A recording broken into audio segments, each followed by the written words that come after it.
pig. I know. Well, there's only so much I can do about that. It's just my face, man. Good thing that wasn't in the ball. Is that a table? Oh, you're live. Sorry. What? We're on? Yeah. Hey! Are we going high? Yeah. What up? Tony's putting a tablecloth on. I hit Just give cancel us a and it second. said finish, but I guess I didn't hit Okay, so we're live. And finish. wait till you see how handsome Tony's going to be in a second. Great. Ladies and gentlemen, please. They're gonna be Well, very it's fine. disappointed. in the house. I think I buttoned Come on. it. Oh, that's okay. I buttoned it wrong Yeah, too. Tony, he's making an entrance. That's right. Wow. Very I got good. That was introduced by very Richie impressive. Cannata. That's pretty impressive. Holy Nice, shit. nice buttoning of the shirt. I did it wrong. It's all buttoned wrong. Wow. I am gonna fix it while I'm talking to Richie Cannata. Holy crap, it's Richie Cannata. That's me. Holy crap. Holy we crap. can curse on here. Holy shit. Can you fix that? It's really I'm loud. gonna fix it. Yeah. All right. The It's, OCD it's is the like management and me. I can't look at it. all our OCD fans are just freaking out right now. I'm a big geek, so like I'm in heaven actually right now. I love being in a recording studio. This is only the third time in my life I've been in a recording studio. I'm with a legend, and at least in my book. Oh, thanks. And I'm Andy's here too. Oh shit, I forgot. In my opinion, there's only 3 rock and roll saxophone players who you just listen to a song and you know who it is. All right. Now the first one is Bobby Keys, who played with the Stones. Yes. May he rest. Did you know Bobby? Yes. Oh, nice. The other, there's 4 in my book, my personal opinion. The second is a weird choice, but it's Johnny Cola from Huey Lewis in the News. I love Johnny Cole. Johnny Cola is Man, he's fantastic. awesome, Awesome, man, man. Johnny. He's got a sound over We his own. almost got together, right, Andy? Yeah. We almost got I together. spoke. I have not met him, but we know of each other. We had the pleasure of meeting Huey Yeah, we about a year or worked 2 with him ago. a Johnny little is a bit. fan of Richie's as well. And I believe it. And then of course You better say Clarence. yes, that number 3 of course is the big man, of course. But then you got this man who I'm actually sitting next to, who I'm still a little bit in shock, even though we've known each other for a couple of years. I'm still a little bit in shock that I'm actually sitting next to him in his studio. The one and only Richie Cannata is here. Thank you, pal. Thank you for doing man. this. Thank you. This That's is awesome. Am I our manager? our Yeah. manager, his manager, Andy Gilmartin is here with his Yankee hat, of course. And he actually slimmed down just for this Just for show. this, yeah. I worked up the Just last for this 4 show. months just for the show, yeah. Yep. Well, I didn't realize you were going to be wearing a tablecloth, so. At least it's not a Songs in the Attic shirt. Do you want to set up a candle on this thing while we're talking? I knew the Songs in the Attic thing was coming up. I Oh, knew my it. God. Oh, yeah. I knew it. The guy's in your band. I thought it was okay. Oh, yeah, that's fine, yeah. You play in the band sometimes. Oh, See, now Andy, he's we're killing us. already off to a. We're just He gonna. does not play in any band besides the Lords at 50 Seconds. Oh, is that right? Is that? That is the way it is. My apologies. I was not aware of that. All right. I apparently did not do my So research. don't ask. But speaking of the Lords of 52nd Street, last week we came to you live from the space. This week we're talking to one of the Lords of 52nd Street. You put the two together and you have a big ass show on Friday at the space in Westbury. Oh, I thought you were laughing for a second. I was a little bit. Oh, okay. Good, continue. The Lords of 52nd Street are playing at the space in Westbury Friday night. Me personally, the best place to see them. Great acoustics, great atmosphere, comfortable seating. They hang out afterwards and hang out with us and talk to us and put up with us. It's just my personal opinion, the best place to see them. And it's like a home, it's like a hometown gig. Oh, it's pretty not much. like That's it is our okay. hometown gig. All right. That's our. It is our hometown gig. But I know, sometimes you play here in Glen Cove, so I Yeah. didn't. Oh, that's really a hometown gig right, for me. right. But yeah, so Richie's here. We're gonna hang out and talk to Richie, and maybe we'll talk to Andy a little bit. But yeah, the Lords 52nd Street this Friday. We're gonna mention it like crazy all through the episode. And I know Andy watches sometimes. We always push you guys. We talk about you guys. I think every week there's at least some kind of mention. We're always talking about David Clark. He's been on the show once. Dave Clark. Dave Clark has been on the show. He actually played Bruce when he was on the show with us. But he's a good friend. So the Lords 52nd Street this Friday at the Space. How do you get the opening act? Who's the opening act? 5 2 from 5. 2 from 5. They're a first of all, we're sitting in my studio. Oh yes, we were okay. Cove City Sound Studios, and this guy and girl team who recorded with us, and we put a band together for them, and they were absolutely fantastic. They're local people. I really liked both of them, and I knew the guy, and he brought the girl, and they're called 2 from 5, Heather and Troy Diaz, and Troy's a really cool guy. a really cool guy. She's a nurse full time, time, and it's just a great story. And so they would. I heard their material. And I said it'd be great. Would you guys like to open up? Oh, they do originals. Yeah. Oh, okay. All Nice. originals. You don't I really think- see too much of that on Long Island Yeah, anymore, right? They might do. They might do a cover or two. I don't know what their set list is. It's a good point. I will ask them. Andy will suss it We're all out. good. But that's good. If anybody's choking or having a heart attack in the audience, she can just jump right off and save them. Yes, She can. that's Yeah, good. that's- She- that and is she good. will be doing that. Yeah. Okay, that's good. That's quite a gimmick. So let me ask you, what it's the big inevitable question: what's it like playing with the guy whose name begins with B? Of course, I'm talking about Bernie Williams. Right. Don't touch my head ever again. just so you know, that's it. Don't kick. Did Paul O'Neill give you that hat? No. Everywhere on Facebook. Well, look at me and Paul O'Neill. Look, I'm in a booth Listen, with Paul O'Neill. Look at O'Neill me. loves the Stop Lords it. of 52nd Street. You would have been And, thrown out of the stadium if Richie Cannata wasn't there. Give me It's a true. break. That is definitely true. Andy had a pretty grip on it. No, he had a grip, man. Yeah? On Yeah. Paul O'Neill's nuts. Yeah. I did. Yeah. This was Well, a- he's it been was a- smiling ever since. It was a He's a friendly boxer's grip. guy. Oh, which yeah? is weird. I found that. Yeah, out. I wouldn't think No, that. he loves the band, and he Loves music, He does loves not Lib. like. He does not like you at all, which is weird. I didn't even know he knew you, but then he brought that up. And Actually, doesn't he play drums in all seriousness? yeah, he does, but he okay. really doesn't like you. So, Who does? but it was fun, and working with Bernie and stuff, and getting to work with Richie, you meet all these cool people, and that was definitely. And Bernie We're- recently jumped on stage with you guys? Yeah, well, go back a beat here. We Okay. were that day we were talking about. I played the Star Spangled Banner for the playoff game for the Yankees, Nice. of which Andy and I went. And we got on the field, and we got pieces of the field. We got some grass. We got some dirt. That's cool. We went to the dugout. We went to a home plate, and we had. And then they gave us a booth. And the Paul O'Neill story is that Paul was up with Coney and Michael Kay. Wow. And my family and Yeah, they gave us this booth, and nobody said that it was like the booth that the Yes people hang out in. So we were in there. Richie left, and Richie was about to leave, and all of a sudden Michael Kay walked in, then Paul, then Coney, and throughout the night, we saw Mr. Raina Steinbrenner. Oh, We saw wow. Ray. Yeah, we saw everybody. Mickey Rivers was outside selling hot dogs. So it was probably if I had a job, I would have retired that night. Yeah, but you I bet. Yeah. still don't. We were on have the a field, job. and we were like little kids. We were literally. It was tremendous. Yeah. And that's pretty much how I felt when you played City Field. I had to throw that in there. He's going to kill me. We went to church for 5 days after that. Okay, You went where? We had to go to church for 5 days to get it out of the Well, I system. took a shower immediately after In holy water. in holy water. In holy water. We just filled up his pool, and he jumped right in. Hey, I got to be there because you guys. I got to see that. So Yeah, that's right. I was forgot cool. about that. That's right. Oh, yeah. Yeah.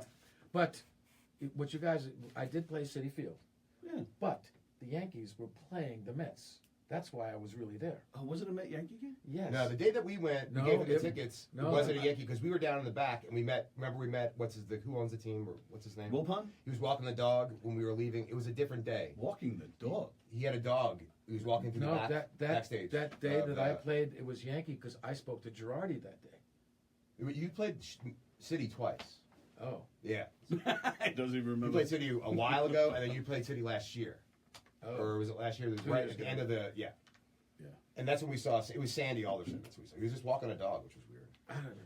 But being, working with Richie, you get to do a lot of cool stuff. And I bet. Yankee Stadium was, Oh, here's something else too about the night that I did the playoff game, and I'm the musical director for Bernie Williams. You mentioned Bernie, Yes. and Bernie and I were really quiet about me doing the Star Spangled Banner, and I didn't know he didn't know I was doing it, and I didn't know he was throwing the first pitch out Oh, that okay. night, and we finally found out the day before.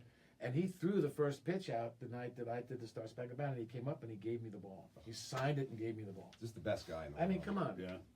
And a very talented guitar player. Oh, he's an awesome. Yeah, guitar player. absolutely. Who would- And then who would he think? played with us. We organized that. Andy and I, or Andy became a tour manager for us when we did the Mike Francesa show.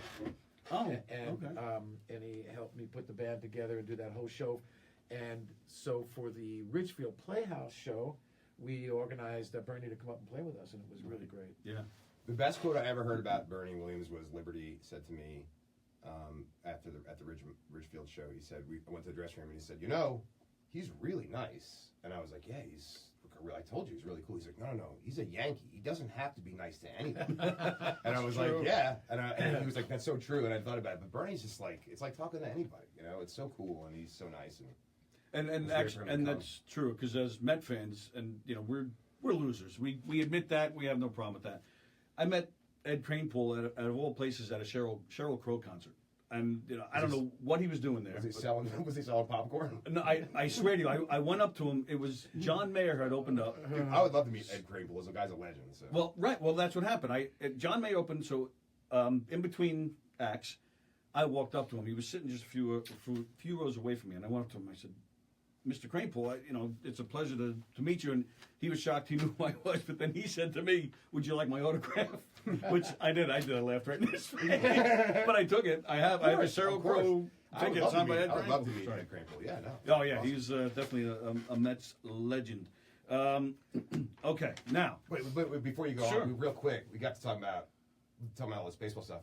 I played catch with Mariano Rivera because of him. That's unbelievable. And I got to hang out with Bobby Valentine, who's the greatest guy. But the fact that I sat next to Mo and got to tell Mo how I felt about like what he did for the Yankees, and got to play catch with him, with Aaron and Richie's son and I, and Richie, and all got to play. It was like the greatest thing. And Coney was our pitcher. This all happened in within a 3-month period. And David Cohen was the pitcher. This is like Field of Dreams. Yeah, it was like it's so fun. We have actually a picture that you got with myself, you, Aaron, and Mo. And it's a great shot. It's a best It's a picture, crazy shot. Then you got a shot of him. We gave him a Lords of 52nd Street T-shirt. Yeah. Oh, I think I saw that. And he was like, one of these. He looked at it. That's cool. That's really cool. And speaking of great guys, I have to get this out of the way, otherwise I'll forget.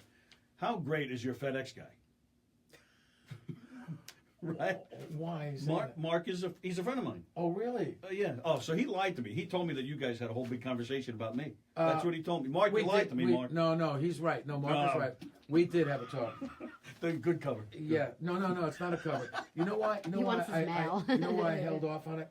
He had there's ground and there's express. Okay. There's two types of FedEx people, and we just had a bad incident with FedEx, and I can't remember if it was ground. That's why I thought you were talking. I'm going to blame Mark anyway. Because we were waiting for some gear to happen, and it never happened. He mentioned that to But me he actually helped the other me day. get it. Right. He said that something came in, you thought it was something else, you got all excited, turned out that it wasn't it, but then, he got involved But and he's helped been out. great. Mark has helped me. He really has. Mark's a good boy. And FedEx was awesome. He's. I think I talked to him And into coming Friday. he comes to my house. Yes. He's a FedEx guy at the house. Yep. I think I talked to him But into coming Friday. he had helped me with really? getting this Oh, good. package delivered here.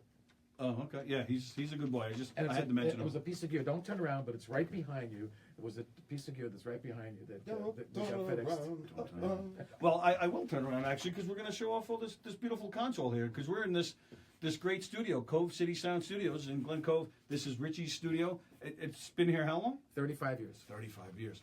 Amazing. It's a great place. Like I said earlier, I'm so into music. I'm still one of those geeks who read the liner notes. So I always see Richie's name on the Beach Boys album. And in fact, just last week, first time ever heard Phoebe Snow's "Rockaway," which you produced. I produced it. Yeah. Which fantastic album. I love Liberty's on it, and Doug. You don't even know what I'm talking about. I know exactly what you're talking about. I'm kidding. Doug's on it. David Brown is on it. I love the album. Yeah. I mean, she was just an amazing voice. But and then to see that you produced it, and you've had with Greg Ladani, and may he rest. He's the guy who produced Toto. So I was in good company. I didn't know with him. I know who that Warren is. I didn't know he Zevon, Jackson Brown, and Toto, and Phoebe Snow. And so. Oh, you know what? That reminds me. That's something I forgot to put on my list of questions. She does a cover of Cove's Mercy, Mercy, Mercy, Me. Mercy, No. Mercy. Mercy. Thank you. But there's a male singing with her. Is that you by any chance? Because it lists you as background vocals. Oh, I did background vocals, but I didn't sing. No. You never do a solo, huh? Singing? Oh, I don't want to clear the venue out. But you do the background. I do one. When I give him a bath, he sings. Yeah. That visual. If you bring the rubber ducky in. He'll sing for you. On The Stranger, when we play The Stranger, Dave and I sing the line together, the bridge together. That's the only thing right. he can sing. Yeah, that's what I thought. Yeah. And I did a lot of singing with Billy too. I used to do all the Anger and Mad parts, but now Malcolm doesn't. Right. Yep. Yeah. I've got some questions. Okay. Kenny Friedman. Well, a lot of people are watching it. But Kenny Friedman said, Kenny Friedman is he plays with Wonder Story sometimes. You're familiar with them, yes? I know Kenny. Yeah. Okay. I know okay. of him. I've seen Andy's name on the retold page, but I'm not sure how he fits in all of this. Really no really none of your offense business. intended. It's really none of your business. He said, if you haven't already, can you please explain who he is in this context? broke something on Rich's thing. Oh, nice. I manage the Lords of 52nd Street. So, I manage Richie. Are you done? Yeah, I'm done. Yeah. So okay. Okay, I'm going to tell you. Was it Kenny who asked? Yeah, Kenny Kenny Friedman. Friedman. Kenny. David Clark answered. He said, he said he manages the band and he is my father. It's true. I am his dad. Okay, so this is the story. This band would not be really together if it wasn't for Andy. Andy was the keeper and the founder of Doug Stegmeyer's Facebook page, and he was so graciously asked by the Stegmeyer family to attend to this page. He got us all together. He was very instrumental in getting us into the Long Island Music Hall of Fame, and getting me to get the band together. I put the band together, and then Andy and I put it together for us to perform at the Hall of Fame. And he books the band. He gets us on stage. He gets us off stage. He keeps everything together for us. For without Andy, we would not have the Lords of 52nd Street. Now you're gonna pay me now? Yeah. No, that is the I truth. actually, in the winter of 2012, I came here and met Richie for the first time, and I told him about the page that I was doing, and that I actually just came here for some pictures because I was running out of pictures, and I wanted some pictures. And then we got into this conversation, and it led to all this stuff. So, yeah, I mean, that's pretty much the story of it. But Richie and I, I run the business end of it with Richie and Lib and Russell, and it's we have a lot of different agents, and but I kind of put everything in one spot and keep everybody on one track. And I know the band is my favorite band since I was a little kid.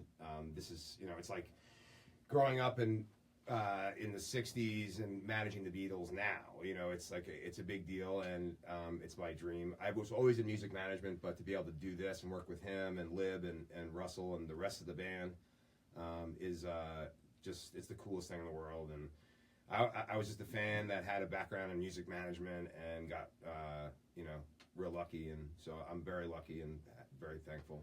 And how did you were what, a neighbor of the Stegmeyers? Is that how you got involved Yeah, with I them? knew Doug. I met Doug in 1988. I worked at a hardware store in Centerport. That's where I'm from. That's where Doug was living. Doug's mom was living down there, and Doug was living on Fleets Cove at the time.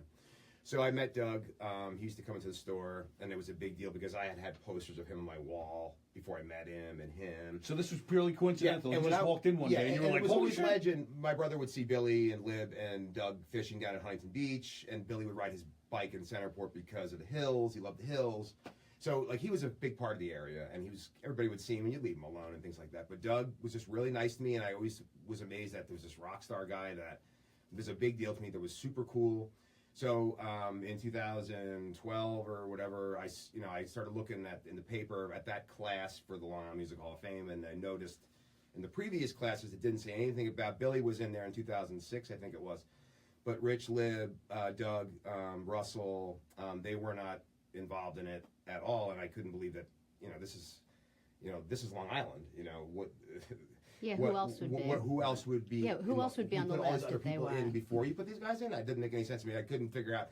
I thought it was a misprint in Newsday, so I went and researched it, and I'm very close with Doug's family still. I talk to them all the time. I took care of his mom for about 5 years when she was living down here by herself. This music is not it's not my passion. This is my life. This has become my life, and I do this for a living. I work with other bands and stuff. The Pie Tasters out of Washington, D.C. is a little plug. But the Lords are my thing, and it's what I was born to do. So. Nice. Can you ask people to share the page? Please share the page. Please share this video. Please hit the hearts and likes. Tell everybody you know about Tuesday Night with Tony and Knockem Dead Comedy as well. We're coming to Governor's March 3rd, and we're actually doing a little Billy Joel trivia on Friday at the Space. In case you didn't hear us before, the Lords of 52nd Street are playing at the Space this Friday in West The Valley. answer is Downeaster Alexa. That's right. Oh, you gave it away. Sorry. Ruined my whole game. Game's over. At 6 o'clock, we're doing some Billy Joel trivia. We also have some Lords of 52nd Street trivia. We have some general rock and roll trivia. Just, we got a little podium with, digital scoreboard and the buzzers and all the fancy effects. Just having a little fun before the show. You guys have, a couple of drinks. Go in and watch some great, great music and just have some fun with us. So that's our plug. Share the video. Tell everybody. Come support us. I have a question, Sure. Andy, Tony, right through. Oh. You said that Billy rode his bike, the hills along Island? Centerport. Yeah. Centerport? Mhm. That's when he wrote Summer Highland Hills? Is that, That's right. yeah. Yes. That's the famous Summer Highland Hill song. Yeah. Yes. Great song.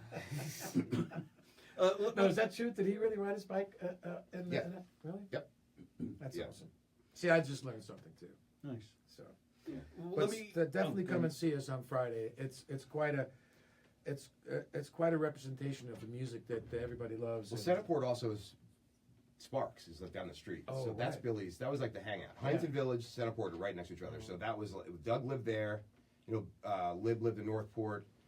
So that was like the general area where everybody Those would hang videos that we did in black and white, does it Yeah. say Sparks on them? out. Yeah, they're Okay. all from Sparks and Huntington. Some very great videos. It is now a tanning salon. Yes. Oh, is It that is. It is now a tanning salon. I went in there. Yeah.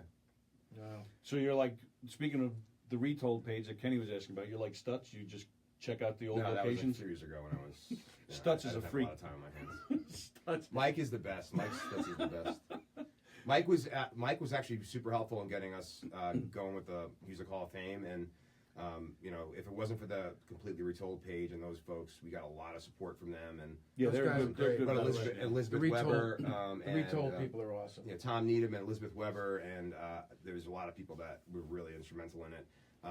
But I mean, it was just, it didn't make any sense. It's like it's like having a Jersey Hall of Fame without the E Street Band in it. I mean, Right. it doesn't make any sense. So It's exactly like that. I was glad to be the one that said, "Hey, dummies," and that's the fun. I part went. of it. I was at the Barclays Center when the E Street Band was inducted into the Rock and Roll Hall of Fame. The And- Sidemen. Yes. Right, and that was the thing. When Springsteen came out to induct him, he even said flat out when he was inducted into the Rock and Roll Hall of Fame, which same night as Billy, by the way, he admitted flat out that it was his choice. He said that whether he was going to go in just himself or with the E Street Band, and he chose to just go in himself. And that so when the E Street Band was getting inducted, he admitted flat out that was a huge mistake, and a mistake he really regrets because Clarence didn't live to see himself get put in. But Bruce is a special kind of a guy, I think. Yeah, It's cool. yeah, absolutely. But so Someday it'll happen. It's going to happen. So I mean, it's one of the things I'd love. I'd love to definitely work on. deserved. Oh, absolutely. Which actually leads to one of the questions I had for you, Rich. Because one thing that you say on stage when you're doing your shows is you guys are not a tribute band. Oh yes. Can you mind elaborating on that? Well, it's very easy. We are the guys that are on the records. Right. We are the guys that toured with Billy. We're the guys that are in the video, and those parts that you can sing and play are our parts from our musical standpoint. Billy allowed us to participate and to completing the songs with Right. him. So that, in a sense, is we're not playing other people's notes. Right. We are playing the stuff that we created. And Billy was very, very nice, and it was a great relationship with Phil Ramone that we were able to add those parts. So we're bringing those parts now even better, I think, than we did back in the 70s. Oh, you guys sound fantastic. Than we did it. And you listen to some of the stuff that Liberty and I did, so the solos and the drum parts and things, along with Doug. I mean, that was the adding of all those parts made the songs what they are today. And I agree, and I'll tell you why. And again, I don't play a single instrument, so my opinion doesn't mean shit. But I'm going to give it to you anyway. You mentioned, doing your parts. Now, a lot of tribute bands will, and you have a solo to a song, a guitar solo, sax solo, whatever it may be. And, there are some songs where you can just play any solo, right? But then but if you're playing Scenes from an Italian Restaurant, if you're playing You May Be Right, they play the same solo that you created. In fact, speaking of Bruce, I don't know if you've ever seen it, there's a making of the Born to Run album. There's a video, right? And there's footage of Bruce telling Clarence what to play in the song Jungle Land, which is one of the best sax solos in rock and roll history, in my opinion.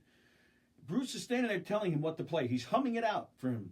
Where, you, in my opinion, you deserve songwriting credit because that part, Scenes from an Italian Restaurant, they play the same. They don't just play a different solo. You don't change the words when you're singing it. You don't change that sax solo. So to me, that's even more than an arrangement. And correct me if I'm wrong, but it is what it is, and I'm so happy that I was able to just play the parts. No one told us what to play. Right. We just brought it at that moment. And I'm so grateful of that, and I'll forever be grateful for that because it'll forever be documented as that. Right. And that's my playing. That's my saxophone. The same saxophone that I used on the record, I'm using Friday night. You know, it's the same person. It's the same notes, and I'm happy about that. I'm really happy about that. How the fuck did we end up sitting next to this? All right, and thanks for that little segue because that's another question I have. You have been using the same exact sax. Yeah. Why? Saxophone's different than guitars and things like that. It's really like it molds to your hand. It's a piece of brass.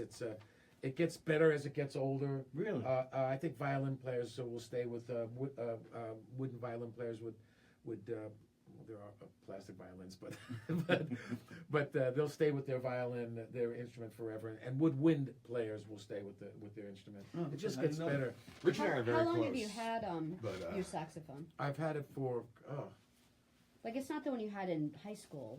no. I've had, in all honesty, 2 saxophones Okay. that I've Wow. used, maybe three, and I have one backup, and I don't bring any backup. I when I'm on the road with Billy or the Beach Boys or I will bring the backup with me. Why? Just in case. Sure. So it's in a road case. It's there, but I don't use any. If I do a gig. If I play the Star Spangled Banner for Yankee Stadium or for Glen Cove Little League, it's the Or same City horn. Field. Check. What shitty field? I don't know. It's a shitty. Oh. Well, you already are but- dad. You can't make fun No, of him. I'm not making fun of anybody. But I use the same horn for everything. I don't, like, oh, let me have my Telly or my Strat or Les Paul or something.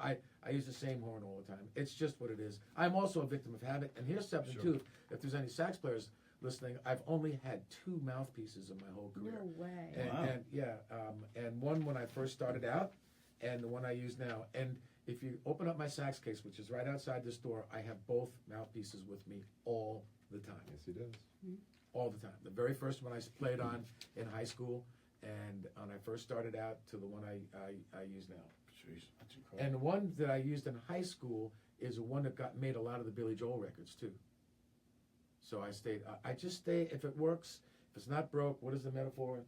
It doesn't have to be fixed. And the one that you had in high school, was that like the one you got in like 4th grade to take lessons? Yeah, my dad bought my first saxophone from Sam Ash, and he bought me a Con, and now I use Selmer. But he bought me that, and when he passed away, we found some of the payments, like it was $4 a month for Wow. 10 years, But he paid it off, and that was the one.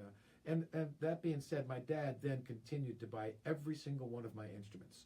Nice. Every single one of them. And even when he passed in trust, he had money for me for a grand piano. Nice. Yeah. That's great. And he never let me give him a seat at a show. He bought every seat. He never wanted to come. No kidding. He would buy a whole row or 2 at Madison Square Garden. Really? Yep. Never let me. Wow. He made my sax stands for me. He made my soprano stand for me. It's gonna make me cry. I Yeah. know. His dad was. My dad was awesome, man. And my mom, of course, too. But my dad was a very proud Italian man, and this was a great thing, which was one of the most emotional things for me. After I got done playing the Star Spangled Banner at the stadium for the playoff game, I went into my room. They had a holding room for me, and I just broke down and cried. Oh. And I said, Dad and Mom, they have passed now many years. I said, this was for you. I feel your vibe, but you really don't know. But I really felt them there, and it was really emotional for me. Wow. My dad took me to my first Yankee game Sure. when I was a kid. Well, yeah, that's what baseball. Yeah, that's what it is. Yeah. All those memories of playing little league with your dad being there. Yeah, Yeah. that's something. On a lighter note, you mentioned Khan, so David Clark, who's watching, he's doing Star Trek references after hearing the word Khan. Wrath of Khan. Yeah, you get that? No? You didn't get that? Yeah, you should hear when we're on the road. He does it constantly, and Yeah. he's always. Yeah, you're sick of he's it. hysterical. I love it. So, all right, well, just quickly getting back to the sax. Now, I saw your interview with Donna Drake. Live It Up with Donna Drake. Live it up. Donna's awesome. She's a good friend of mine. Awesome, man. I love Donna. Cool lady. She got me right after being Yes. Yes. That was a hard thing for me to do because I didn't want to be on camera, and Andy organized that for me. Yeah, we did it. Yeah. And it was a tough one because we talked about surviving, Mhm. and I think we did talk about my saxophone back then. Well, yeah, that's you mentioned. I think it was on there where you said sometimes your sax even gets its own seat on a plane. Oh, it will. If That's great. It happened only once in Japan, and it's either that or I was going to take another flight, and they just got a seat for me. The promoter just got a seat That's for me. awesome. I love But that. it's got to fit up on top, and I try to get on board before I get a pre-board, so I get it on. Miles. Yeah.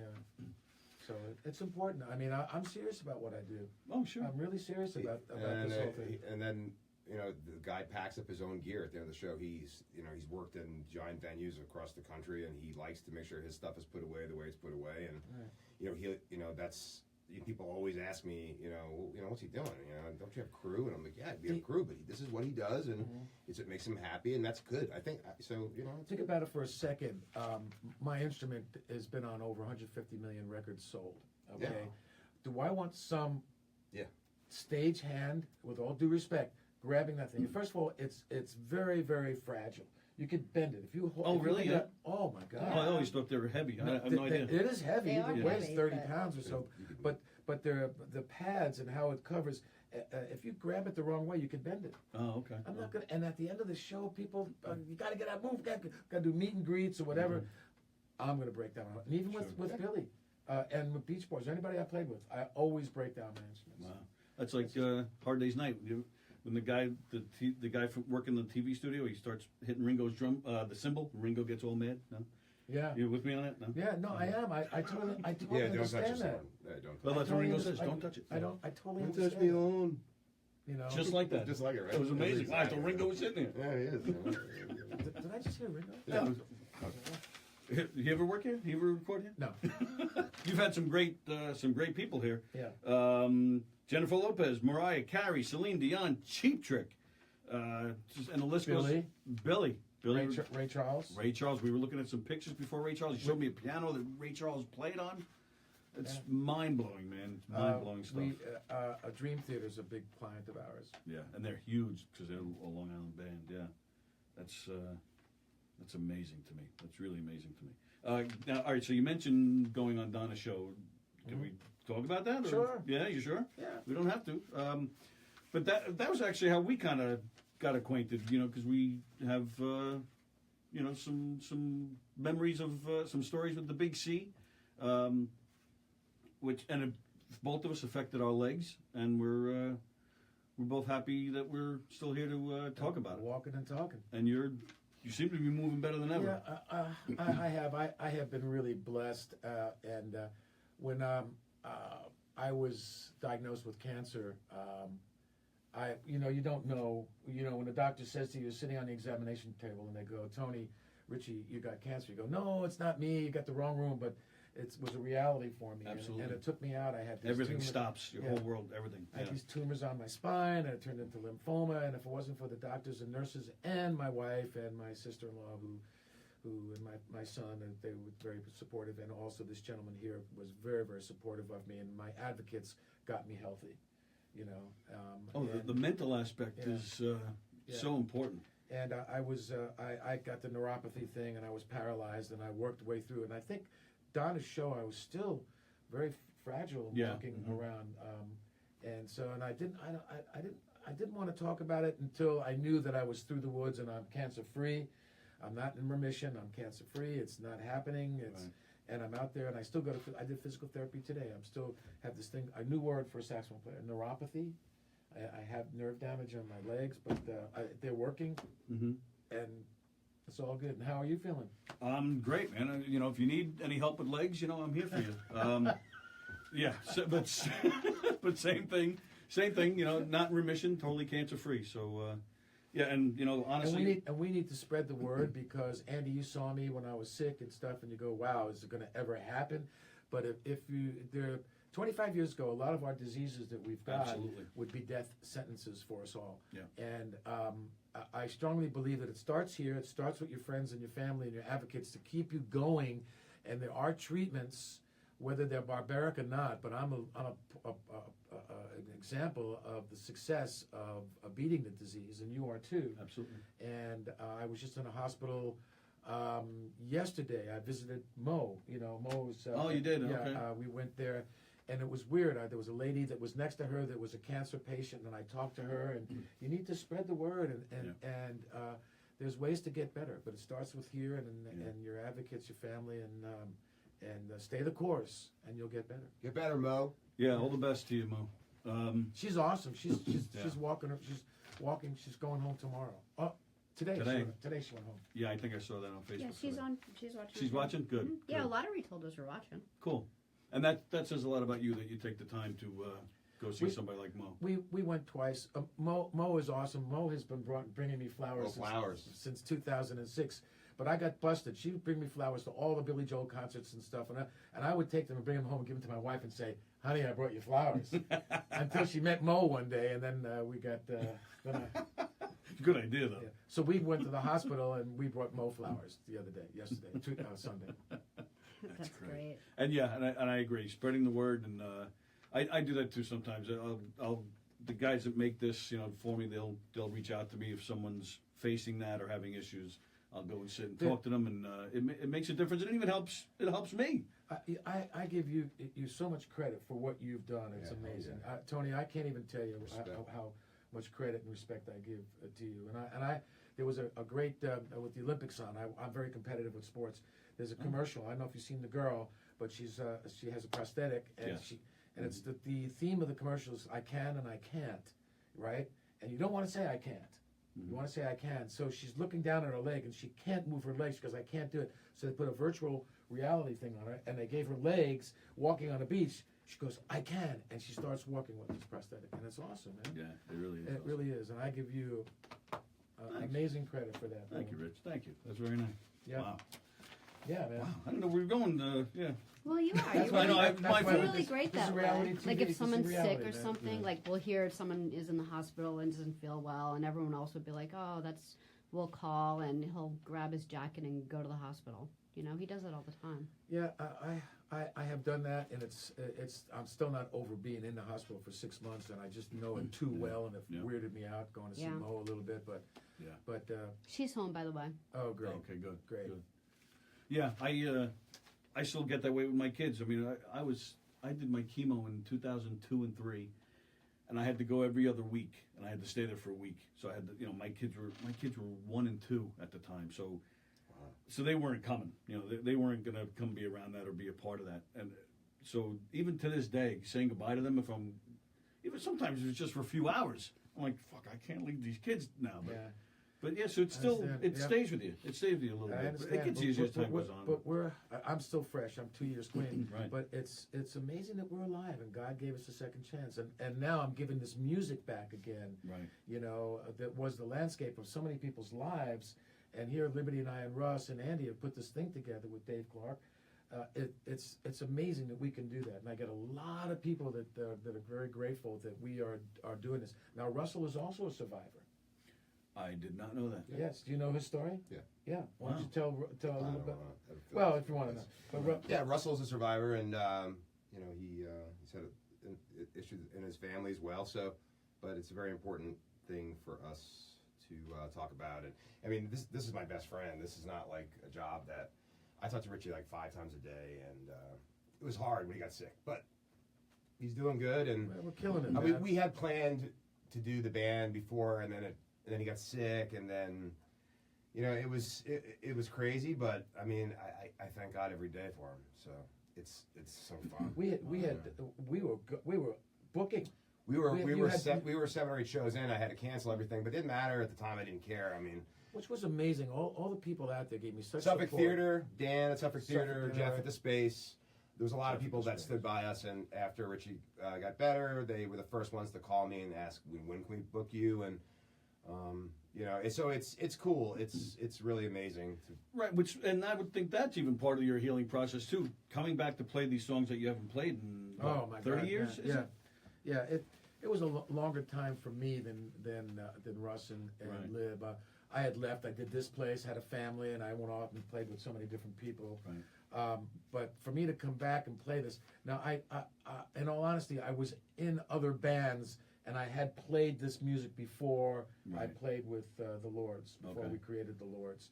So it wasn't like, wow, this is the first time I'm playing this in 30 years. I dabbled in these other bands, and, Sure. and I did cameos. I played I joined Billy again in 2006, Mhm.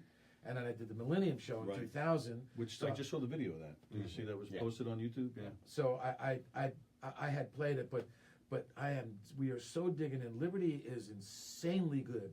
He's crazy, and Russ has a great niche in our band, and I'm doing my keyboard and saxophone parts, and Dave Clark is freaking amazing. And Dennis Delgadio's now in our band, Yep. who was the musical director for the UK Moving Out show. Right. Malcolm Gold was the musical director for the Moving Out Road show. And Doug Kistner, who's our favorite band member, I love Doug Kistner. plays second keyboard. Absolutely. Yeah. He's It's our so- MVP. So it doesn't get any better than this, and we are not a tribute band. We said that a half hour ago. Yeah. So this is the real deal. It's hard to be a tribute to yourself. So. Yeah.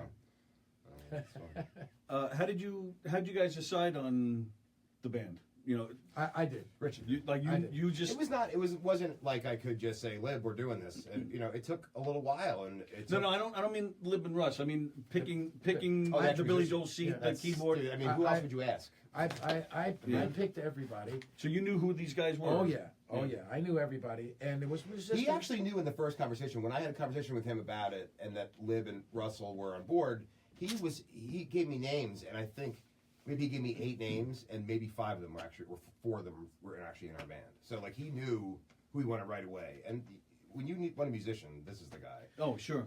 And we also when we were asked to play, Andy, when you put this together for the Hall of Fame, we were going to play one song. So Yeah. we kind of put we put it together, but there was nothing more than that one song, which turned out to be, I think, 3 or 4 that Yeah, night. well, we were smart enough to realize that they were asked to play one. Oh, yeah, we Rich and I wanted were like, more, let's do yeah. 4 in the studio rehearsal, and we ended up doing 5. I think Yeah. it was. And then Ron Delsner got inducted the same night we got Right. inducted. He flipped out, called us into his office, Yeah. and Yep. he says, "You guys have got to go on the road and do this." Yeah, absolutely. Yeah, So- that was a magical night, man. That was actually the first time I met you. But right, and bullshit that they made you guys wait till freaking midnight. Oh, it was, I worked on that for 2 years. They could have done it at 5 in the morning. I didn't care. I knew it was coming, and I was so excited. But Yeah, of course. those things are hard to time out, and especially So they did a great job with it, I really think, and they, the tributes and Billy's letter and whatever, that was all really nice. But when they played, it was like, wow. Oh yeah, that was It was just unbelievable. so man. fun to watch. And Yeah. then we had Blondie on stage, Doug's bass from the records, and so we try to represent it. The history is way more important to me than anything else. The history of this band and Billy and how it progressed over the years. So I mean, and this is like the idea. Even the staging is done 78 Madison Square Garden. We try to make everything. As Oh, is that realistic right? as- absolutely. Richie and I worked tirelessly on this with Lib and Russ, and this didn't work and stuff got thrown out the window. But I mean, if you like Billy Joel, this is the band. I mean, there's a ton of bands out there, great bands, but I mean, this is the guys that did it. They toured on it, they played on the records, and I think it's fun that there's a lot of bands out there doing it, and there's a lot of room out there in the music industry for that right now. But I mean, there's only one original, and that's my band. So I think that's pretty cool. You're all right with it when he says it's my band? You're all right Oh, with yeah. It is. that? I'm just kidding. I call him. You right with that? This is my leg. no. Wait a minute. Oh wait, this is the other one. All right. Yeah, this is a good one. Yeah. I like this.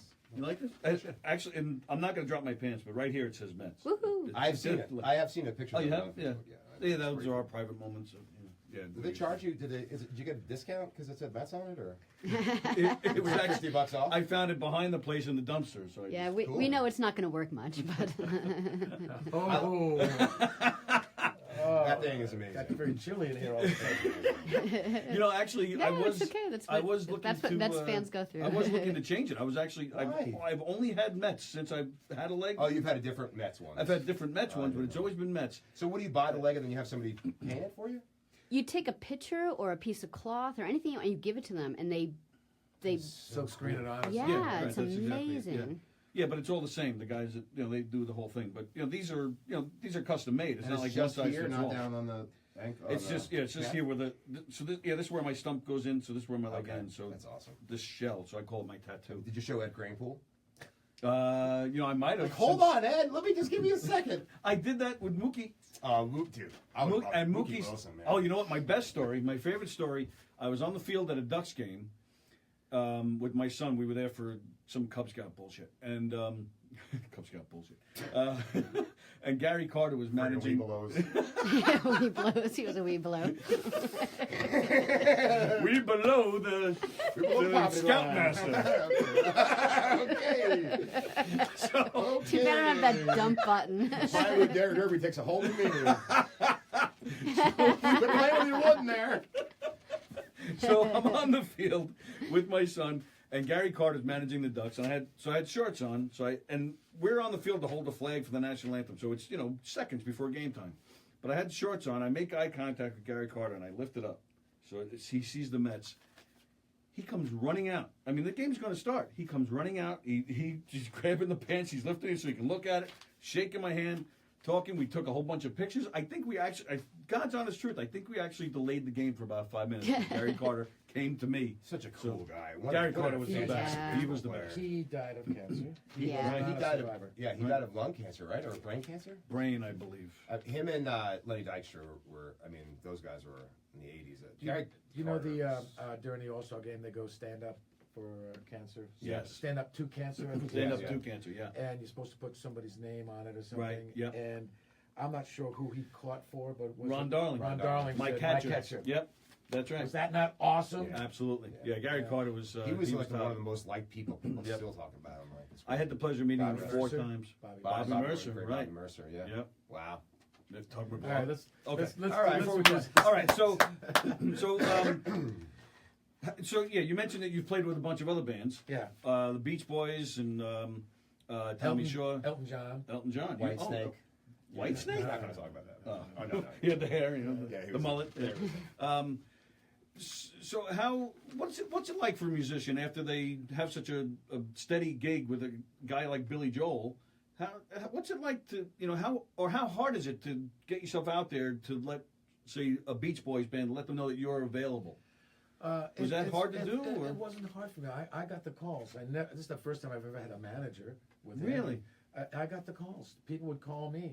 Elton had called me to play on the Little Genie record, that Really? 21 and 33 record. Wow. I went to Cuba with Billy, Right. and I met Rita Coolidge there, and she heard me play with Billy, and she asked me to produce her record and play with her with Chris Christopherson. Wow. The Beach Boys we had opened up for back in the 70s, Right. Yeah. with the original Billy Joel band, which was Lib, myself, Doug, and Howard. Was it Howard Howie Emerson? Emerson, yeah. And then Carl Wilson became my friend, and he asked me to join the Beach Boys. Wow. So it's that you're out there. Tommy Shaw had for Styx, when I played with Styx and Tommy Shaw, he had heard me play with Billy. Right.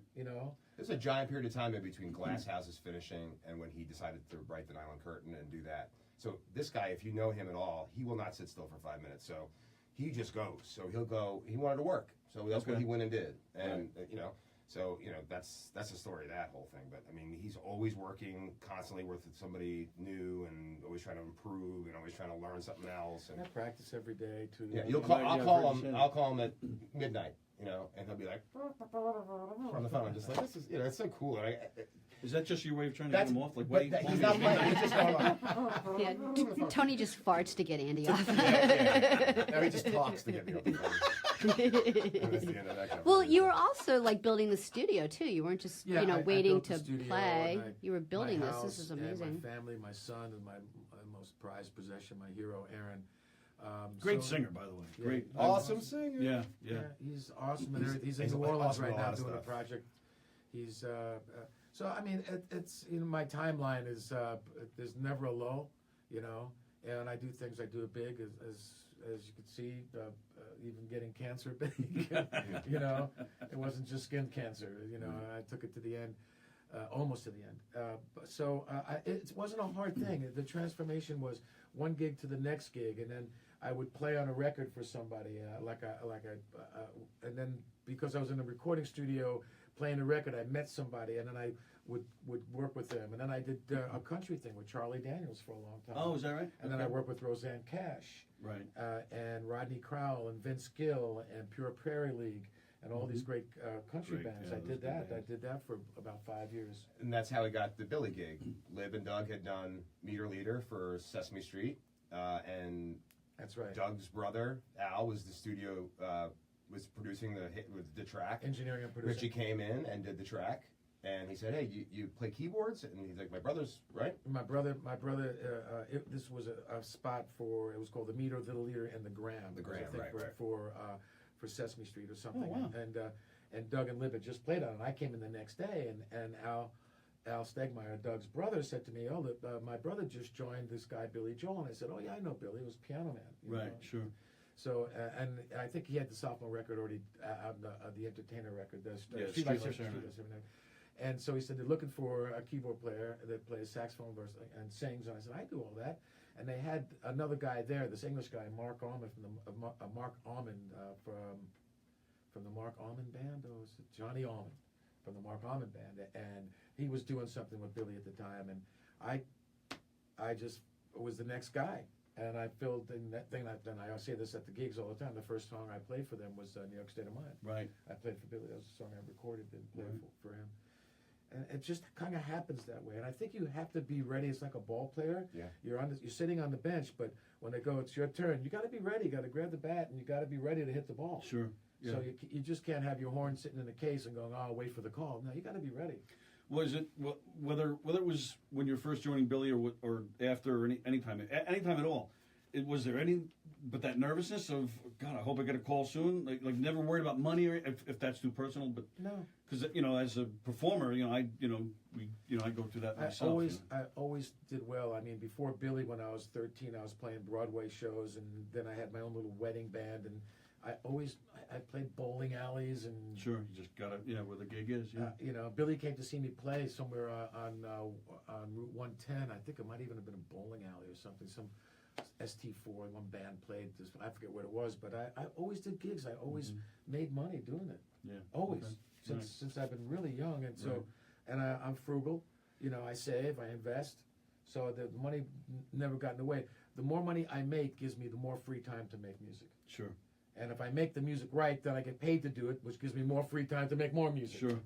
Which again comes back to the studio. I mean, I would just like you said, you never really had a job. I mean, this is just it's magical. I would think just whether it's Dream Theater or Cheap Trick or Phoebe Snow. I mean, to make music all the time is just what a life that must be. Yeah, it Except is. when he comes knocking on the door. Yeah, But it's a real thrill. out here, Doug Batchelor wanted to know if you ever worked with Kieran Carpenter. That was Doug and Lib, Russell. yeah, Russell wrote a couple of Lib. songs for Yeah. her, I believe, right?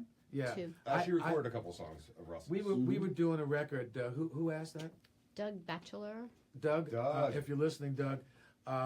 Phil Ramone actually produced that record, and we were doing one of our records, and Karen wanted the band, and it just wasn't any saxophone on it, and I thought there was saxophone on every song, but I didn't get to play on them. Stupid Karen. Yeah, but she know? had used Russell, Doug, and Lib. Who that was That's that it. That's it. Yeah. Mhm. I would have loved to. I thought she It was was awesome. Phil. Oh, Author what a Phil. voice! Yeah, Yeah. and she was a great drummer. Yeah. She could She's really a play. great musician. Yeah, absolutely. She play a lot of stuff. So how was it? Any other Sorry, questions? I'm sorry. I don't know why that was so funny. Any other questions? No, I mean there are a lot of retolders that are like, what's the set list going to be like on Friday? Oh, shut up and wait. Be so if I would surprised. ask those questions, you're going to be like, shut up. Is it going to be changed from? There is. I'm going to honestly say there is something I'd like to say about the set list. Yeah, sure. It's going to be a lot of my originals. Nice. Yeah, I'm going to do all my stuff. So all I'm- jazz. Saxophone KG stuff. songs. Well, I'm And then he's covering- going to do his record. well, that's my Kenny G tribute band that I have. Do you want to tell them about Kenny F. who we're having? Tom? Oh yeah.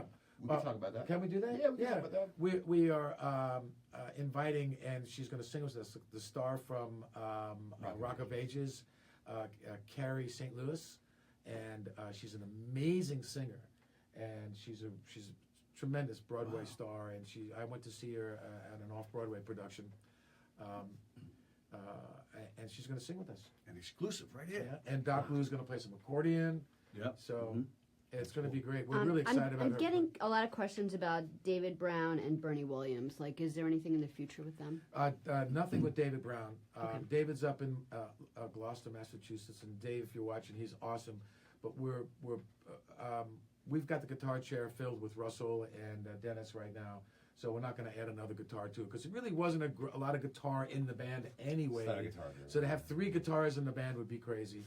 But Bernie Williams is welcome anytime he wants, and he's tremendous. And you'll see him again with us. He had a great time. If anyone saw the Ridgefield show, he was really, really good, and it was a lot of fun to have him. And he will be back with us again. There's no doubt about it. And Andy and I will work with him again soon. If you're in England, we actually, believe it or not, we do get some people watching from England. Pam Murkoff, who's always watching. Pam.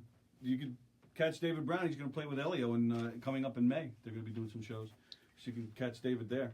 Sandy LaPel wanted to know if you were going to be doing any type of James Summer Highland Falls combo. Summer Highland Hills now, right? Yeah, Centerport. We will do one of those 2 songs. I have them in the set list. I'm not sure which one I'm going to pick yet, but if you come He ain't to the gonna show, tell you. but you come to the show, one of those 2. I happen to have. She absolutely is coming. She is. I happen to like both those songs very, very much. I wish they were more popular because Summer Highland Falls is one of the greatest songs ever. It's so pretty. It's such a pretty song. So is James, too. James is awesome. Absolutely. Awesome song. There's a great video of us doing James to. It was on a TV show or something, right? Was it the Great Whistle Test? Yeah, it's on there. Is it on there? Yeah. That was fun. I was in my. No, it's not. No, it's not. No, it's Old something Grey else. Whistle. No, it's on. Right, it definitely was not that because we were all in a straight line. Yeah. Yes. Some You TV can show. find it on Is the it, essential Billy Joel yeah. DVD. It's on there, but I don't know what it's from. But that's where it was released. Great songs. Billy is amazing. You said you're in awe sitting next to me. I was in awe sitting next to Billy. I mean, to listen to this man write and sing and do what he did and is doing is just amazing. And in every 100 years in a generation, there's a person like him, and that's the guy for me. That's the pop icon of songwriting and playing. And Billy came here also and did his classical record here. So I heard him in this room. That's something. He played the classical record on a keyboard that was right there, and played me the classical record. And he didn't have names for the songs, and he had a piece of a napkin with maybe some of the song titles. He's brilliant. He's brilliant on that wall, huh? Holy crap! He's brilliant. And Jan Key came in and we transcribed the whole record and played the whole record here. But Billy's amazing. He's an amazing player and songwriter and singer and harmony, and he knows his histories. He's a brilliant man. One thing I find brilliant, Richie Cannata, is your solo album. Been playing it a lot. You mentioned your mother before. Anna C is just beautiful, and I'm a big rocker. So I found I don't know how it's pronounced. Parati. Parati, yeah. I'm sorry, what is it? Parati is for you. Parati. Oh, what is it for you? For you. I wrote that for Julio Fernandez. Oh, okay. Yeah, that's just a real funky. Yeah. I just love that album. There's something to be said about the smooth jazz record that I did. I was asked to do a smooth jazz record. I'm not a jazzy guy, and I'm definitely not smooth. I'm this fucking scruffy guy from Brooklyn, okay? So, but I was asked to do a smooth jazz record, and I did. I got all these great players. But if you listen to the New York State of Mind version I did, now in smooth jazz statistics, if you get streamed and played whatever, it's about 300, 400,000 times, and you've done very well with that song. Okay. I got streamed 1.9 million times. Nice. With New York State of Mind. Now I had Julio play on it, Fernandez, and Bernie Williams played on it. Oh, really? He plays on that? Bernie plays on that song. He plays a guitar solo on that song. Wow. On New York State of Mind. There's a bridge I had him play. Oh no, he plays a whole verse. Okay. It's a standard at Bernie shows to do New York State. Yeah, we did that with Bernie Williams, that version. So I got it off iTunes. There's no, the geek who reads the liner notes. There's no liner notes on that. I'll give you. Yeah, if you ever have a chance, go see Bernie Williams play. I mean, I know people that think, but I tell people now that he plays guitar, people are like, really? Yeah. If he does a show somewhere, just go see him play. It's insane. Yeah, he's really guy, good. and he's the best. Greatest. That's actually my complaint about your website. There's nothing that lists everything that you've been. I don't know if there is such a list, but I mean it's got to be huge. But it's crazy. I would love to. It would fill up the internet. That's fine. I would love to make myself a little Richie Cannata set of everything. I'm a completist. I would love to have that. Well, I would. Maybe I should. I don't know. I'd let it speak. I'm more concerned about this Friday night. Right. This Friday night. This Friday night at the Space. You know, the Lord's 52nd Street. Westbury.com or Ticketmaster. Get your tickets. Oh, we do. we do a meet and greet, which is really cool because we will come after the show and shake hands with everybody, take a picture, Everybody, yep. sign an They autograph. stay till the last Do we guy's have any gone. vinyls left? Yeah.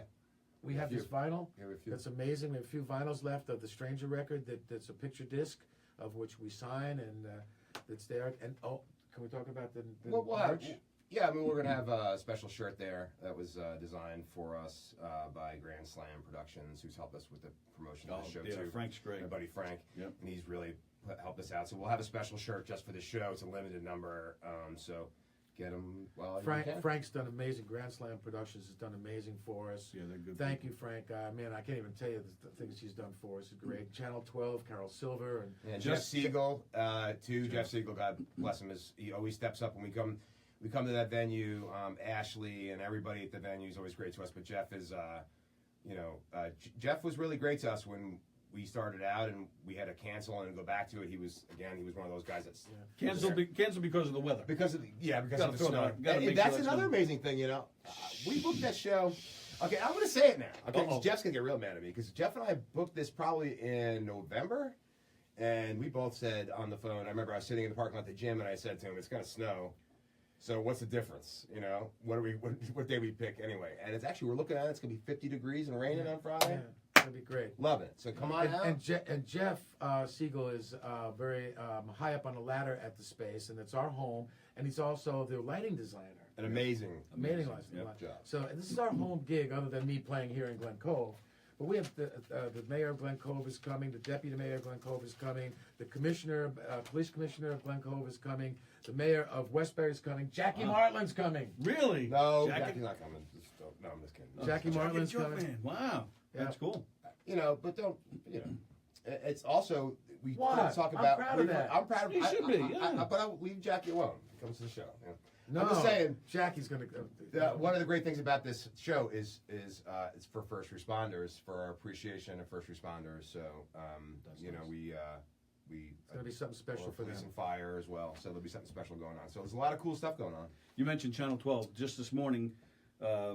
They were talking about the show. It's been running all day. Right, but Carol Silver said, "That's my favorite band in the whole world." She said. Yeah, She did. Carol Silver's the best. Another Hicksville alumni. Carol Silver like and I- Sally and I.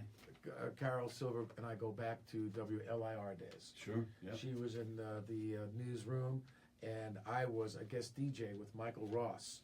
Mm-hmm.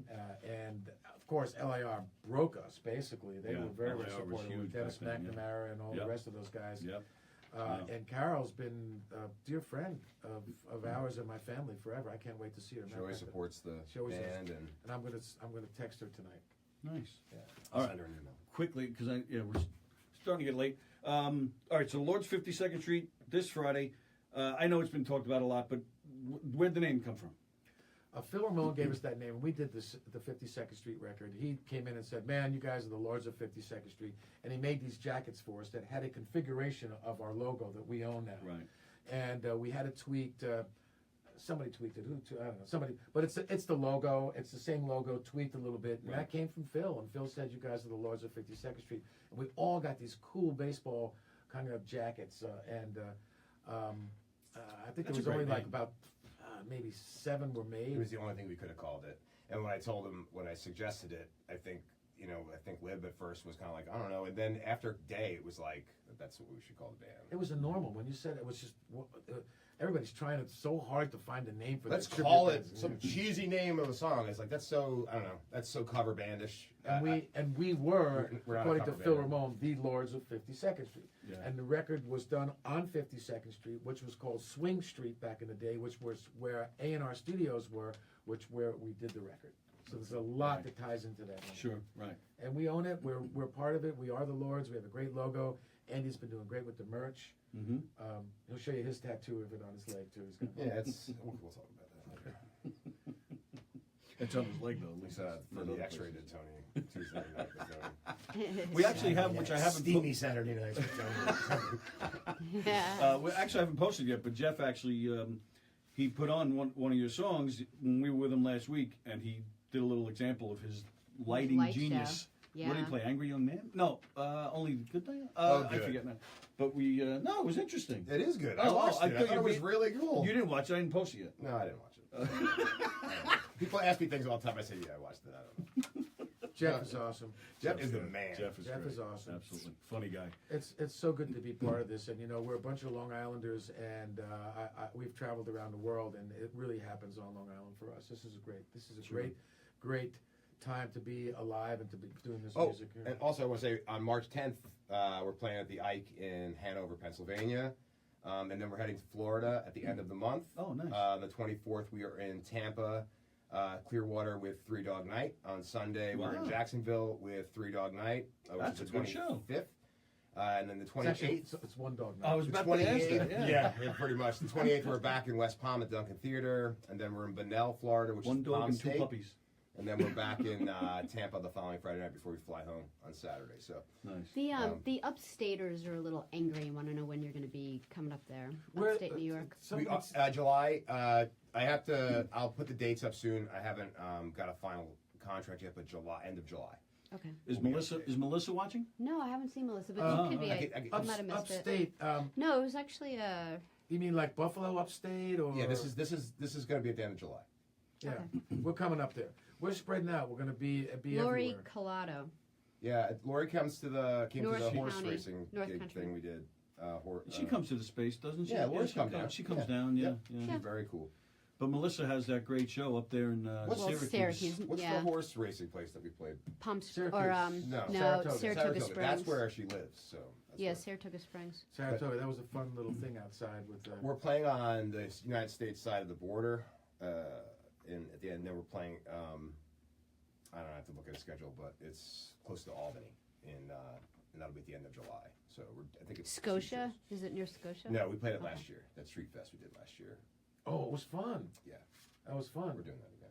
Yeah. Good Italian restaurant. I'm just letting them know now. He's like, oh, I just give him a Guys, date. I'll say it Everybody again. wants. I'm concentrating on Friday. Friday. Right. His This favorite is- show is his favorite show of all time is Friday. It's Friday. Everything I'm is here. Friday. And- I have a clean shirt and everything ready to go. yeah. Yeah. So, Wow, that's good to know.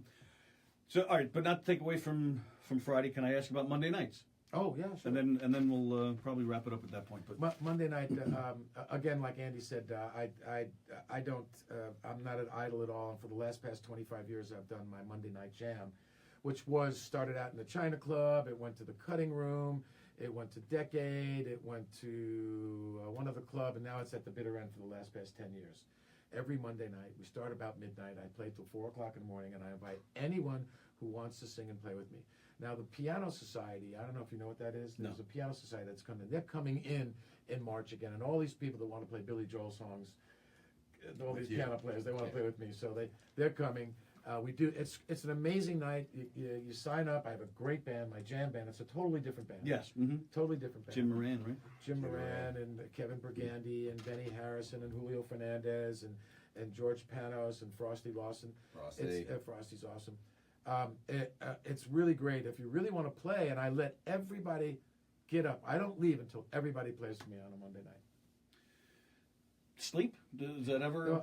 What's today? Tuesday? I got home at 5 o'clock this morning, and I went to physical therapy today, and I've been at the studio the whole day. I went home, I had something to eat, and came back here. So I'm going to sleep tonight. Until Friday's show. No, I got He'll work a little while after we leave. And then I we'll- actually will practice after you guys Yeah, leave. he'll tonight. leave. Wow, He'll work. man. He works. We talk till almost sometimes it's 11 to 12 Yeah. at night. We'll talk, and he's still, thinking about stuff. Incredible.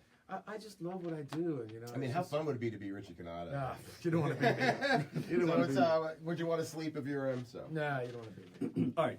Actually, before we get to our weekly trivia, I just have two quick questions. One, and this is just, again, because I'm a geek and I love this stuff, but do you guys ever consider some kind of release with the Lords? Whether it's a live concert or studio, anything? Is that ever consideration? Am I allowed to bring that up? Andy should answer this, and I'll tell you what I feel about it. We've already done it, Tony. Our discography and our records are there. Yeah. So I All right, think, well, it'd be more problem to try to re-release hey, it. I got an idea. If you want to hear it, go by The Stranger or 52nd Street or Glass Houses. Well, 'cause let they me- played on all those records. But let me tell you what, and again, because I'm a Yeah. geek who loves this music and has all these thoughts, but I've always I would always, because you guys do it in concert, and you did it with Billy back in the day, where you played songs that you didn't record with him. Songs that, you know, like Somewhere Down, Somewhere Along the Line, and Travel and Prayer. Sure. I'd be interested to hear you. That's what I'd be interested to hear you guys record. Songs that you were not, songs you guys weren't involved with originally. Especially, actually, stuff from after you guys didn't play with them anymore, because your take on that stuff I would find very interesting. Yeah, I would love There's a that. lot of stuff involved with doing something like that, but I mean, Oh, absolutely, yeah. But I'm just sharing my You, fantasies. you know something? It's a cool idea, actually. It's a very cool idea. And if you come Friday night, we're going to do some There's gonna be some surprises. surprises. But there's the legal side of that too, and there's licensing, and there's publishing, and there's a record company, and there's a guy called Billy, and it just might stir up something that we don't want to get into. Okay. You Yeah, know, I didn't. and Yeah, due respect, that's the fair. due respect to that, you know, and we're not going to do any originals. This is not an original. Well, actually, they're all originals. Well, true. Right, but no, right. but no, like William Martin Richie- music. Yeah, no, not something that we wrote now. But we're being true to that music, and true to that era, and true to what you want to come and see us do, and see us stand up on the stage and do it.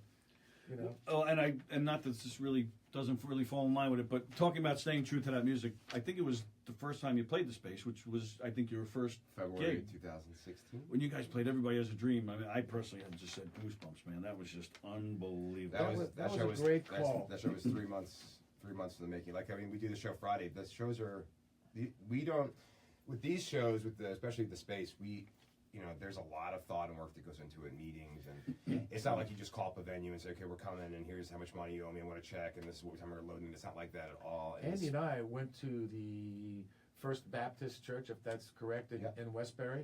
And we went there three times chorus, to the right. church, and I went and played the organ and rehearsed the Oh, wow. choir. That's cool. You know, And then we did the same thing for Staten Island. Staten Island. And yeah. I mean, we went to the church. we drove to Staten Island at, you know, like 8 o'clock at night. We did that. There's like never twice. a good time to drive there. Yeah, especially unless you're going to see Vin Innocente, my man. Ah. My man. Out there at the beautiful St. George forget Theater. about it, We Vinny. love the St. George Theater. Forget about it, Vinny. Forget about it. Forget about it. So, All right.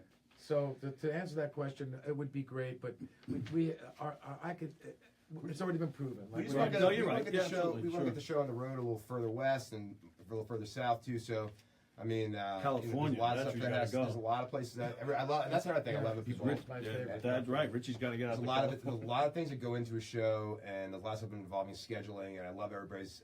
You know, they want us to play places, and I take great note in people that say, you know, play here and play there. And you know, believe me, this is my livelihood. So, but like, there's a lot that goes into it. It's not like I'm ignoring people, you know, asking me to go places, but I mean, it's a lot. We have to take 8 people on the road, and everything has to be exactly right.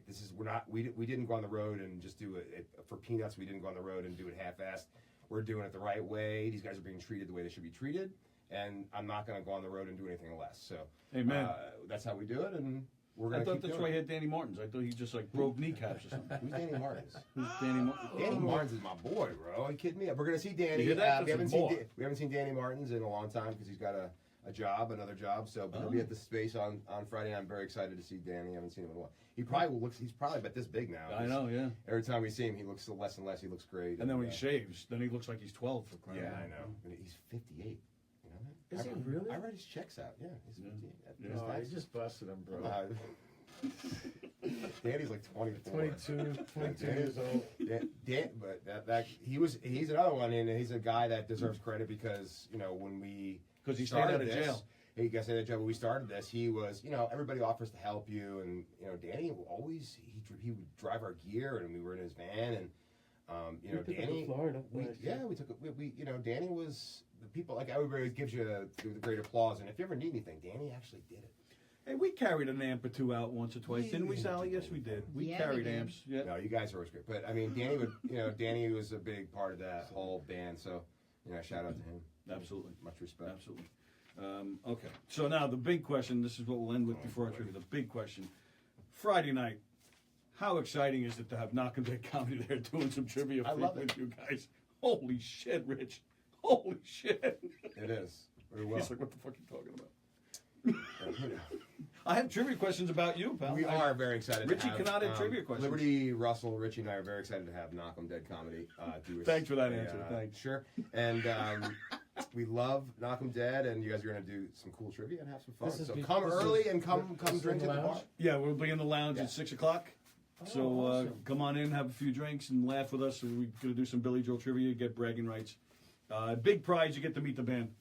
Meet the band I after was the never show. told that. So Well, we'll they're see. doing the meet and greets after. So Oh, yeah, that's the okay. joke. All See right. that you get to meet the band. All right. Forget it. See, Yeah. that's why I do the comedy and he You manages get to the take band. one home with you. Yeah. Right. Comedy? Oh, Hey, you enjoyed our shows. You've been there. I love your shows. March 3rd, we'll be at Governor's. Come check us Governors. out. Governor's, we'll be back there. Oh, and if I may, just a little self-plug. Details are coming soon, but you may hear a familiar voice on Governor's Radio coming soon. I saw you doing some radio this morning. What Yeah, that was a little test run. cool. Governor's Good for you, man. Governor's Radio, they have they're You affiliated got with a face for iHeart. it, baby. You got a face for it.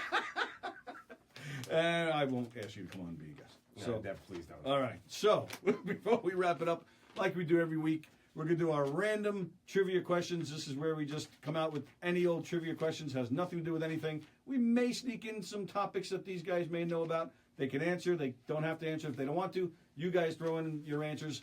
And I don't tell you if you're right or wrong until the end. We go back and do them all over again. This is really nothing, just for comedic effect. So are you ready? I'm ready. I'm here. Let's do some I have no trivia. idea what you're Richie- doing. Richie Which had is- this on the way to gigs. That's the trivia. It's just random, stupid Okay. trivia. Yeah, and you don't have to feel pressured that you're getting the answer because people write it. Nobody's feeling any pressure, believe me. All right, first question. This is very easy. George Costanza was a longtime employee of what sports franchise on Seinfeld? Oh my God. Told you it was easy? Okay. In what mountains is Camp David? In what mountains is Camp David? See, now you guys get into it. You start thinking, oh, that's an interesting question. All right. What sporting event is also called burling? B-I-R-L-I-N-G. you Berlin and the T in there? That's what I would think. I think like some Archie Bunker Was would that say. English? Burling? That's what Archie Bunker would say. What's burling? Is the water burling, Egypt? You're so weird. I love All in the Family. All right. What song contains the line, I feel stupid and contagious? That's a song lyric. Name the song. See, I'm getting you guys. You see that? All right. Or maybe get out of here. I already saw it. All right. So this one you might know, Rich. What was the last song John Lennon played for a paying audience? A paying audience. Not a TV appearance or anything like that. A paying audience in concert. What was the last song he played? That's a good one. Live That would is a know. good one. Well, Live would definitely. Live Yeah. would definitely. Russell might have I gave Liberty some Beatles CDs, and he gave me the biggest hug. Mike Stutz said Teen Spirit. Oh, I feel stupid and contagious. That is correct. Smells like Teen Spirit. Mike. Mike Stutz. Another Beatle question. Oh wait, and What? Gloria Colato said Appalachian Mountains. That is correct. That's right. That's correct. Another Beatle question, easy. What is the first Beatles song that George Harrison used a sitar on? You even know who the Beatles are? Who? Right. Not the Who. They're another band. All right. All right. Let's see. Let's see who can. Norwegian Wood. Let's see who can. Oh, well, because you're peeking, I'm you son reading. of a bitch. Mike Stutz said Elton Live. It is Elton Live, but what's the song that Lennon played on? That was his last. It was with Elton, yes. He did 3 songs with Elton that night. Within You Without You. No, Captain Love You Fantastic Too. Something. it's a Beatles Norwegian Wood. Norwegian Wood is correct. That's That the was first one. Kevin Mocker. Kevin. Kevin! Moore. Kevin Walker. Great photographer. Yes, very good. Mocker's photos. Yeah, he's a big Yankee fan, Kevin. I love I him. bet. Loves the Yanks. Loves him. I'm surprised you let him into your Yeah. shows. I feel sorry. He's not wearing a Red Sox hat. in my shows. He always does. No, he doesn't. He knows better. He knows better. In which section of the orchestra does a saxophone sit? What's In an section? orchestra? Yeah, What what do you section mean? of the orchestra? Oh, The I orchestra. know that. Right, that's why I asked it. 'Cause It's in the center section. what's it called? What? The woodwind section. That's what I'm looking for. Woodwind section. It's in the back near the rear. It's next to the B3. They keep it over there. All right? That's what section. How many reeds does a normal saxophone use? One. One. Oh, very good. I used to play saxophone. How about an oboe? Dos. 2. How about a bassoon? Dos. This great saxophonist one of the very greatest, has an African Orthodox church in San Francisco named after him? Who is it? African. Say it again. Stop. An African Orthodox church in San Francisco is named after a great jazz saxophonist. I hope it's Coltrane. Your hope would be fulfilled. It is Coltrane. I thought it was the Clarence Clemens Community Church or something. I didn't know what was going to happen there. Then I heard jazz and I went out the window. Coltrane's from Long Island too, by the way. Yes, I knew that. I actually knew that. He used to ride his bike in the hills in Centerport. At Summer Highland Hills. Yeah, That's Summer he Highland. played the solo on that, He didn't did, he did. He loved it. He was so good at it. he? I'm from He's our guest next week. I don't know. He'll have nothing to His say. bones. Yeah. With some dirt in the seat. How many games did the 1990? How many games did the 125. The 1990 Yankees win? Well, I guess if you count the series. 125. All right, we'll go with Wow. that. Regular season was what? 90, No. 102? Keep going. Wow. It was 105, wasn't it? 104? I have 114. Oh, that was the 114 win game. That's 9. Okay. That was some team. 125. Wow, it was like 11 games. It was like 11 games to win the World Series that year. Wow. They swear they just rolled Oh, over. that was some year, man. Wow. In 2005, Alex Rodriguez became the first solely right-handed Yankee hitter to hit 40 home runs in a season since 1937. Whoa, who did that? Who accomplished that in 1937? 37. It's obvious if you think about who Was it played Susan at that Waltman? time. Babe Ruth. Susan Waldman. No, Come on! not Babe Ruth. Lou? No. Was before Garrett Lou. was playing 30. No, not before Lou. I don't 37, think so. 1937? 1937. I'm reading it. I can't read it. Oh, was it really? Wow, that was early on then. No one's saying anything. All right. Oh, Babe Ruth. Babe Ruth is incorrect. What year did Bernie Williams make his MLB debut? 95. No, that's Jeter. Yogi Berra. Isn't it? No, not Yogi Berra. No. Joe D. Who said Bernie Joe was on the D? team already. Dennis Farrell. Dennis Farrell has the correct answer. It was Joe D. Dennis Farrell has asked this a few times, so since he got the answer right, he just wants to know, like, there's going to be, like, a few different things this Friday. He wants to know, like, with the song list. So I just want to answer that, yeah, there's going to be, like, Sure, different things yes. going on. No, because Jeff talked about that last week, that there will be, like, a few different things that'll be a great surprise. Surprises, yes. Yeah, Yeah. But come and find out. But you have to come and find We out. definitely like to make sure that, especially when we do New York, Long Island area, we do some special stuff for And there's the a handful, locals, yeah. Billy's got so much material to choose from, so it's super hard to, but we definitely know that people want to hear random stuff, and we try our best to fulfill our obligation with that. I will tell you, they're opening with "You Got Me Humming." I gave it away. Sorry. Dude, why do I gotta tell you things and you're just gonna tell everybody? What's up with that? I love that version, by the way. But it goes into handball, right? Nice. And then I'll cry instead. I do. I love that version of "You Got Me Humming." I love that version. You guys. Okay. I do. It's one. Well, he's on it. Aren't you on that? Nope. Oh, my apologies. Are you sure? Can we just go on to the next That's from the Songs in the Attic outtakes. Really? Then I'm on it. Yeah. See, I knew. See. I don't remember playing it. It's a thing. I don't know where the outtakes Oh, is it are. a thing? How'd My you- apologies. How'd you get It's the a outtakes? Never mind. Bootlegs. I have Bootlegs. them. Bootlegs. I'll give them We all collect the bootlegs. Where was I? How many times? Last question. How many times did Bernie Williams make the All-Star team? 4. 4 times. Close. Close. Incorrect, but close. I mean, he's only played baseball for a certain amount of years, so it has to be kind of close. No, you probably You were just more. saying You guys got to know your Bernie, man. I don't. All right. Dude, 6 I was times? surprised if I know how to get home later. I'll give you right. Okay, thanks. All right. So going back from the beginning, Costanza played for the worked for the Yankees, Appalachian Mountains. A sporting event that's also called burling is called log rolling. Smells like Teen Spirit. You guys got? Well, nobody got the Lennon question. I'm shocked. The last song John Lennon played for a paying audience was "I Saw Her Standing There" with Elton John. It's on the Here and There live album. I Saw Her Standing There. He didn't even sing it originally, but that's the song he played. Oh, wait. Doug Batchelor said standing there. Oh, he did? That should Okay. count, right? Yeah, that counts. We'll give it to him. Norwegian Wood we got. The Woodwind we got. One Reed. We got John Coltrane. The 1998 Yankees won 114 games. Oh, you know who got that? The only one who got that was Sue Roman. She got what? The 114. Oh, Sue Roman, who's 114 games. But, Yeah. but this season they won 125 games. That's unbelievable. That really is unbelievable. And speaking of Sue Roman, we did our Christmas show there, and she has Doug's piano. Oh yeah. She has Doug's piano in her I living was room. the one who is actually. That was kind of cool. That was a nice Did you surprise. orchestrate that? Of course he did, yeah. It's my piano. I've known Sue for 30-something years now. Yeah, She's it couldn't be in a better home. And Absolutely. Her Peg is sons still are, very nice and happy about it. So her sons are very talented. Paulie is Paulie is an amazing piano player, singer, and then Tommy is a weirdo, but he's a good kid. Joe D hit the home runs. Bernie Williams made his major league debut in 1991. Wow. 1991.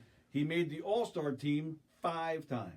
Maureen times. Smith got that Maureen Smith got what? 5 times. Oh, did she? Nice. Yeah, she looked it up. She Googled it while she's laying there recuperating. Yeah, she doesn't know about Googler. Doesn't Yankees. fool me. She doesn't know Yankees. Yeah, go Yeah. Jay. Yeah, thank you, Jay Bruce. All right, so there's a big fight who got Joe D. A big fight? Yeah, because Carol Carolla said it first.